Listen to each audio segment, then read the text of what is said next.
고린도전서 13장 5절, 지난주에 상반절 살펴보았는데 오늘은 하반절을 살펴보도록 하겠습니다.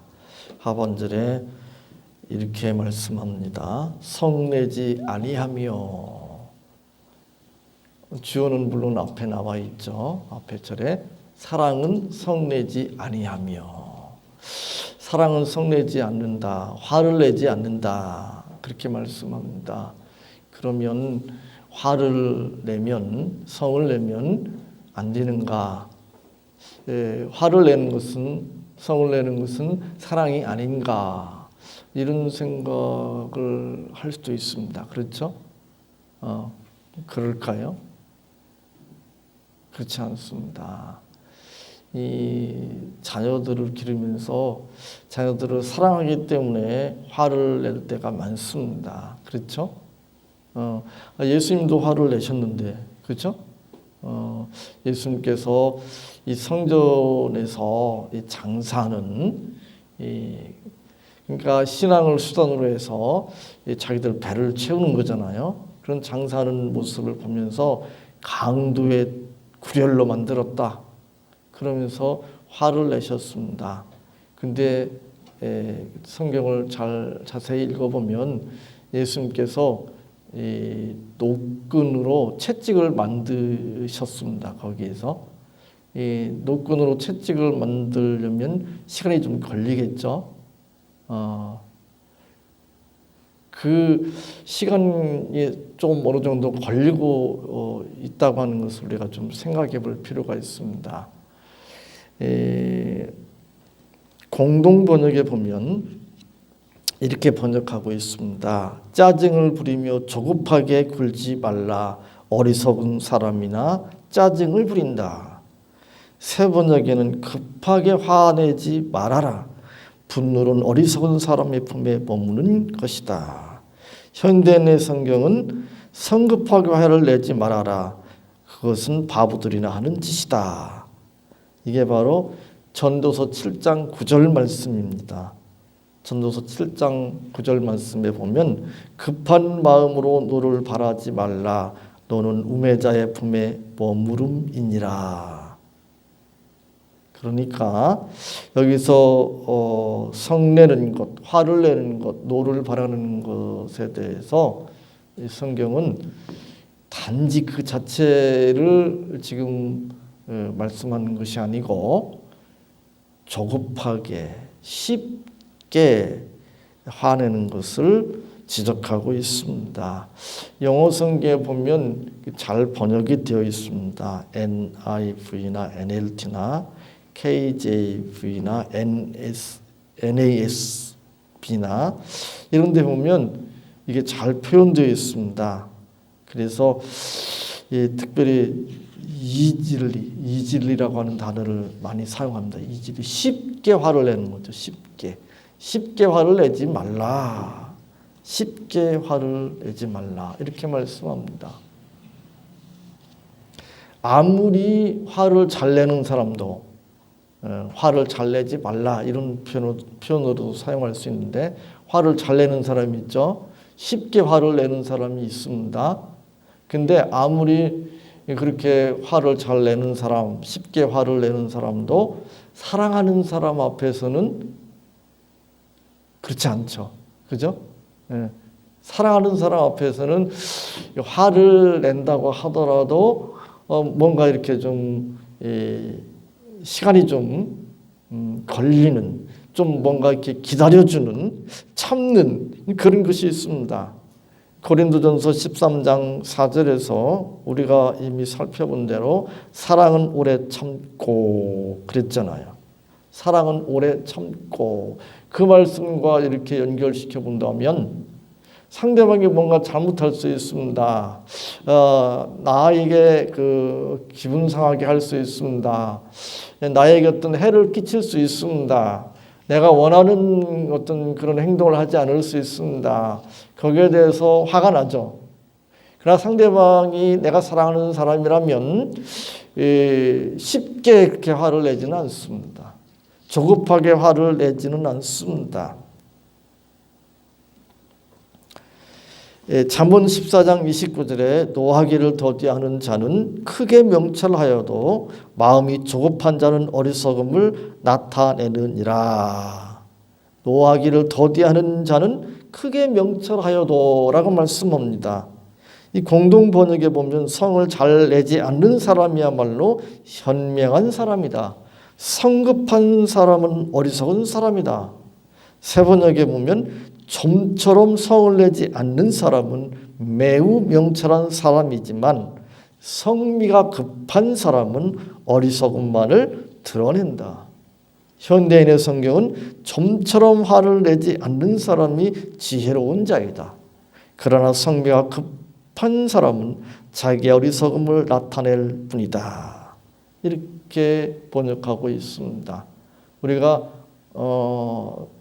상대방이 잘못했을 때, 잘못된 길을 갈 때에 특별히 내가 아끼고 사랑하는 사람이라면 그냥 넘어갈 수가 없습니다. 화를 낼 수밖에 없습니다. 하나님도 진노하시는 하나님이시고 예수님도 화를 내셨습니다. 그러므로 화를 내는 것 자체를 좋다 나쁘다 말할 수 있는 것은 아닙니다. 그러나 화를 내더라도 쉽게 조급하게 그렇게 화를 내어서는 안 됩니다.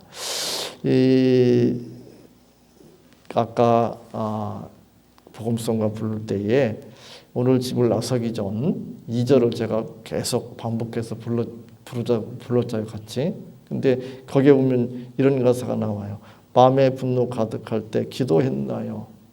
마음에 분노 가득할 때 기도했나요? 화가 날 때, 성날 때, 마음에 분노가 가득할 때 먼저 우리는 화를 내기 전에, 그걸 겉으로 표출하기 전에 하나님 앞에 기도하는 그런 자세가 필요합니다. 그리고 좀 더 기다려줄 필요가 있습니다. 사랑은 오래 참고 그랬죠. 좀 기다려줘야 돼요. 상대방이 잘못한 거 깨닫고 그거 돌이킬 수 있도록 기회를 주고 시간을 줄 수 있어야 됩니다. 사랑을 오래 참고 그 설교 말씀을 드릴 때 얼마나 참아야 되느냐, 상대방이 변화될 때까지 그런 말씀을 드렸는데 우리가 너무 쉽게 조급하게 화를 내지는 않는가, 우리 자신을 한번 돌아볼 필요가 있습니다. 이제 이어서 이렇게 말씀합니다. 악한 것을 생각지 아니하며. 사랑은 악한 것을 생각지 아니한다고 말씀합니다. 이것도 이해가 조금 어려울 수가 있어요. 악한 일에 대해서 생각하지 않는 건가, 나쁜 생각하지 않는 건가, 이렇게 이제 생각할 수 있잖아요, 그죠? 그래서 다른 번역들을 볼 필요가 있어요. 우리말 다른 번역, 또 영어나 뭐 실력이 되면 다른 또 외국어 번역본을 보면 더 좋죠. 전에 그 신천지 신자들 보니까 신천지에서는 아무 다른 성경도 못 보게 하고 오직 개역 한글만 보게 합니다. 왜 개역 한글만 보게 하냐 그러면 뭐 어쩌고 저쩌고 뭐 얘기를 하는데 아주 좀 구차한 변명을 합니다. 수많은 번역본이 있습니다. 다 장단점이 있거든요. 우리 교회에서는 이제 개역 한글 그대로 하는데 신천지 같은 그런 관점이 그래서 그런 게 아니고, 개역 개정이 우리 그 현대인들이 쓰는 언어로 쉽게 번역된 장점이 있지만, 그러나 개역 한글 예전에 쓰던 우리 교회가 쓰는 이 성경보다 이 번역에 있어서 약간 좀 자유주의적인 그런 번역들이 상당히 많이 있어서 우리는 그냥 이걸 쓰는 거예요. 그리고 총회에서도 그렇게 결정을 했어요. 그걸 여러 번 이야기했거든요. 이 총회에서 총대들이 우리도 개역 개정, 뭐 다른 교회도 다 개역 개정 쓰는데 우리도 개역 개정 써야 되지 않냐, 개혁개정을 강단용으로 표준으로 쓸 수 있도록 우리 해달라. 그런 청원을 여러 번 했는데 다 카트됐어요. 다 기각됐습니다. 그리고 그걸 제가 저 뒤에 기회 소식에다 해놨잖아요. 그러니까 총회니까 총회에서 그렇게 결정했으니까 우리 그러니까 따르는 거예요. 저희 노회나 시찰에 보면 개혁 한글 안 써 개혁 개정 쓰는 교회가 99% 될 겁니다. 그건 총회 결의를 따르지 않는 거예요. 자꾸 그 청원을 하니까 총회에서 어떤 얘기했는가 하면 개혁 개정을 사용할 수는 있으나 개혁 한글을 같이 놓고 개혁 한글을 기준으로 해서 보는 걸로 이렇게까지 이제 됐어요. 예. 그러나 이제 제가 말씀드린 것은 여러 번역본이 장단점이 있고 여러 번역본을 보면 이런 뜻인가 보구나 이런 걸 이제 좀 더 분명하게 이해할 수 있어요. 그래서 이제 제가 자꾸 성경 그 본문을 다른 번역들을 이렇게 자꾸 이제 소개를 하고 있는데 악한 것을 생각지 아니한다는 말을 공동 번역에서는 사랑은 앙심을 품지 않습니다. 앙심을 품지 않습니다. 새 번역은 원한을 품지 않습니다. NASB나 KJV나 NLT에 보면 제가 이거 뭉뚱그려서 이제 설명하면 나에게 누군가가 나한테 잘못해가지고 나한테 고통을 줬어요. 그럴 수 있잖아요. 그게 남편일 수도 있고 또 아내일 수도 있고 자녀일 수도 있고 부모일 수도 있습니다. 친구일 수도 있고 그렇죠. 뭔가 잘못 행동해가지고 나한테 해를 끼칠 수 있어요. 나한테 상처를 줄 수 있어요. 근데 그것에 대해서 기억하지 않는 거예요. 그걸 계산하지 않는 거예요. 그것을 이제 악한 것을 생각하지 아니한다는 것을 그렇게 번역하고 있는 것을 보게 됩니다. 우리가 살다 보면 원하지 않을 수도 있고 또는 뭐 의도적으로 뭐 그렇게 할 수도 있지만 다른 사람들이 나에게 해를 끼칠 수 있습니다. 나에게 상처를 줄 수가 있습니다. 나한테 잘못할 수 있습니다. 그건 피차 마찬가지입니다. 나도 다른 사람에게 상처를 원하지 않는데 줄 수 있고 뭐 의도적으로 줄 수도 있을는지 모르지만 원하지 않는데도 줄 수 있습니다. 나도 인간이고 연약하고 부족하기 때문에 잘못 저지를 수 있습니다. 내가 잘못을 저지름으로 말미암아 누군가가 그것이 가족일 수도 있습니다. 아내일 수도 있고 남편일 수도 있습니다. 자녀일 수도 있고 상처받을 수 있습니다. 힘들 수 있습니다. 그죠? 근데 우리가 어떻게 해야 되죠? 그거 기억하지 말라는 거예요. 용서하고 기억하지 말라는 거예요. 제가 오늘 집을 나서기 전 2절을 자꾸 불렀는데 그 다음에 보면 이렇게 돼 있잖아요. 나의 앞길을 막는 친구 용서했나요? 왜 자꾸 그걸 나한테 상처 주고 나한테 나를 해를 끼친 것을 잊지 않고 기억하면서 틈만 있으면 그거 끄집어내잖아요. 그죠? 그거 끄집어냅니다. 당신 말이야 20년 전에 30년 전에 그때 뭐 이 얘기하고 있어요. 자꾸. 그때 나한테 뭐 이렇게 했지 이러면서 그렇죠? 그 영어성에 보면 이 계산하지 않는다 또는 record라는 표현을 쓰고 있는데 keep no record. record는 기록하는 거잖아요. 기록을 지키는 거를 하지 않는다. 뭐 이런 표현을 쓰기도 합니다. Does not take into account. 계산하지 않는 거예요. 셈하지 않는 거예요. 헤아리지 않는 거예요. 근데 우리는 자꾸 그래요. 기분 좋을 때는 뭐 괜찮은데 기분 나쁘면 그 얘기하는 거예요. 또 그걸 한두 번 얘기하는 게 아니라 언제까지 얘기합니까? 죽을 때까지 이야기해요. 죽을 때까지. 믿는 사람이. 어떤 목사님도 뭐 그런 이야기하고 저도 그 공감을 하는데, 이 안 믿는 사람들은 그런 걸 가지고 술 먹고 막 그 싸우고 뭐 이렇게 하고 또 다시 또 술 먹고 또 화해하고 이러고 풀어버리고 이래요. 근데 이게 믿는 사람들은 풀지도 못하고 그냥 그걸 그 가슴 깊이 고이 간직해가지고 기분 나쁠 때마다 자꾸 끄집어가지고 기억해내가지고 그러고 있잖아요. 그 용서하지 못해서 그런 거잖아요. 베드로가 예수님한테 나아가서 몇 번이나 우리가 용서해야 됩니까? 7번씩. 7번은 뭐 완전수라고도 그러고 7번 정도면 뭐 이거 대단하죠. 3번도 아니고 그러죠. 뭐 대개 3번까지 뭐 이렇게 생각하고 있잖아요. 사람들이 크게 생각해서. 근데 그보다 훨씬 많은 7이에요. 근데 예수님은 70번에 7번씩이라도 그건 숫자로 계산할 수 있는 게 아니잖아요. 근데 우리는 그렇게 못하잖아요. 그래서 꽁 하고 있다가 자꾸 튀어나오는 거예요. 이렇게 얘기하다 보면은 내가 다른 사람의 은혜 베푼 거에 대해서 상대방이 기억을 잘 못해요.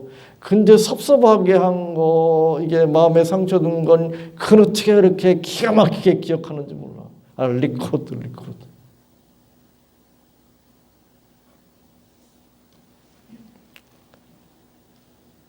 다른 사람이 나에게 베푼 은혜에 대해서는 잊지 말고 그 리코드해야 돼. 기록해놔야 돼요. 그리고 수시로 항상 그것을 끄집어내야 돼.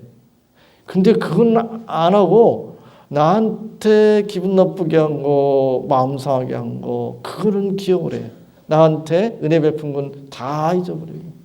그리고 그거 가지고 계속. 그러니까 9가지 은혜를 베푸는데 한 가지 게 뭐 잘못해가지고 좀 섭섭한 거 한 거 가지고 그거 가지고 돌아선다니까요. 세상 사람들 그렇게 하잖아요. 근데 믿는 사람도 그렇게 하고 있습니다. 그건 잘못된 것입니다. 이 초식 동물은 일단 먹은 다음에 다시 되새김질 하잖아요. 그죠? 우리는 다른 사람이 나에게 베푼 거에 대해서는 되새김질할 필요가 있습니다. 그러나 나한테 실수한 거, 나한테 잘못한 거, 상처 준 거, 그거는 되새김질하면 안 됩니다. 기회만 되면 그 옛날 서운했던 것, 상처받았던 것, 손해봤던 것 자꾸 끄집어서 되새김질하는 거, 그것은 신앙적이지 않습니다. 적어도 사랑한다면 그렇게 할 수가 없습니다. 자신에게 서운한 것에 대해서, 섭섭한 것에 대해서 죽을 때까지 기억하고 계속 끄집어내서 앙심을 품는다면 용서하지 않았다는 이야기예요. 사랑하지 않는다는 증거라고도 말할 수 있습니다. 그것은 단지 용서하지 않았다, 사랑하지 않는다라는 정도가 아니라 그건 하나님의 말씀대로 하나님의 뜻대로 살지 못한 것입니다. 그것은 신앙으로 행하지 않는 것입니다. 그럼 그것이 무엇이죠? 죄악입니다. 마태복음 6장 14절 15절에 예수님께서 이렇게 말씀합니다. 너희가 사람의 과실을 용서하면 너희 천부께서도 너희 과실을 용서하시려니와 너희가 사람의 과실을 용서하지 아니하면 너희 아버지께서도 너희 과실을 용서하지 아니하시리라. 주기도문에도 주기도문을 통해서 예수님께서 말씀해 주셨잖아요. 내가 다른 사람이 나에게 죄 지은 것을 용서해 준 것 같이 하나님 저의 죄를 용서해 주세요. 그렇게 기도하라. 이렇게 가르쳐 주셨습니다. 골로새서 3장 13절에 누가 너에게 혐의가 있거든 서로 용납하여 피차 용서하되 주께서 너희를 용서하신 것과 같이 너희도 그리하고. 용서하는데 어떻게 용서하냐면 주님께서 우리를 용서하신 것 같이 그렇게 하라고 말씀합니다. 에베소서 4장 30절에 서로 인자하게 하며 불쌍히 여기며 서로 용서하기를 하나님이 그리스도 안에서 너희를 용서하심과 같이 하라. 잠언 19장 11절에 노하기를 더디하는 것이 사람의 슬기요 허물을 용서하는 것이 자기의 영광이니라. 누가복음 17장 3절에 너희는 스스로 조심하라. 만일 내 형제가 죄를 범하거든 경계하고 회개하거든 용서하라. 마태복음 18장 35절에 너희가 각각 중심으로 형제를 용서하지 아니하면 내 천부께서도 너희에게 이와 같이 하시리라. 누가복음 17장 4절에 만일 하루 7번이라도 내게 죄를 넣고 7번 내게 돌아와 내가 회개하노라 하거든 너는 용서하라 하시더라. 마가복음 11장 25절에 서서 기도할 때에 아무에게나 혐의가 있거든 용서하라. 그리하여야 하늘에 계신 너희 아버지도 너희 허물을 사하여 주시리라 하셨더라 라고 말씀합니다. 오늘 설교가 참 힘들어요. 왜 힘든가? 제가 이 건강관리를 잘 못해가지고 그 대상포진에 걸렸는데 그래가지고 이 신체적으로 힘든 것도 있지만 그보다는 이 저희 아내가 저 뒤에 앉아 있어서 너무너무 힘이 들어요. 왜냐하면 이렇게 생각할지 모르겠어요. 아이고 설교는 잘하는데 당신 참 이럴 것 같아요. 저도 마음에 그 상처받은 거 아주 깊이 간직하는 스타일이에요. 꽁 하고 그러는 스타일이거든요. 그래서 저도 참 괴로워요. 안 그러고 싶은데 이게 그래요. 이게 믿음이 아닌데 목사가 돼가지고 참 이러면 안 되는데 그죠? 오늘 성경을 이렇게 말씀합니다. 사랑은 성내지 아니하며 사랑은 악한 것을 생각지 아니하며. 우리가 잘못된 것에 대해서 불의에 대해서 성낼 수 있습니다. 그러나 성급하게 쉽게 성내는 것은 잘못된 것입니다. 기도해야 합니다. 오래 참고 기다릴 수 있어야 됩니다. 또 우리가 악한 일을 생각지 않아야 합니다. 무슨 악한 것을 생각하지 않는다니까 무슨 나쁜 짓 이런 것 생각하는 그런 차원이 아니고 아까도 말씀드렸지만 앙심을 품지 말아야 합니다. 원한을 품지 말아야 합니다. 우리가 다른 사람들의 잘못에 대해서 나에게 해를 끼치고 나에게 상처 준 것에 대해서 우리가 용서할 수 있어야 합니다. 그것에 대해서 앙가품하려고 앙심을 하려고 앙심을 품고 원한을 가진다면 그것은 사랑으로 행하지 않는 것이며 그것은 하나님의 뜻이 아닙니다. 오늘 말씀 마음에 새기시기 바랍니다. 성내지 아니하며 악한 것을 생각지 아니하는 복진 성도들 다 되시기 바랍니다. 하나님 감사합니다. 오늘 이 말씀 붙들을 수 있도록 도와주시옵소서. 저희들 조급하게 쉽게 화를 내지 않도록 붙들어 주시옵소서. 상대방의 잘못된 것을 고칠 수 있도록 참고 기다릴 수 있는 그런 자세로 살 수 있도록 도와주시옵소서. 또한 저희들이 이 세상 살아가면서 서로 상처를 주고 또 해를 끼칠 수밖에 없는 연약하고 부족한 존재들이오니 저희들 불쌍히 여겨 주옵소서. 그 모든 것에 대해서 저희들이 원한을 갖지 않도록 앙가품을 하지 않도록 도와주시옵소서. 참으로 하나님께서 원하시는 대로 용서하고 사랑으로 품을 수 있도록 도와주옵소서. 예수님의 이름으로 기도하옵나이다. 아멘.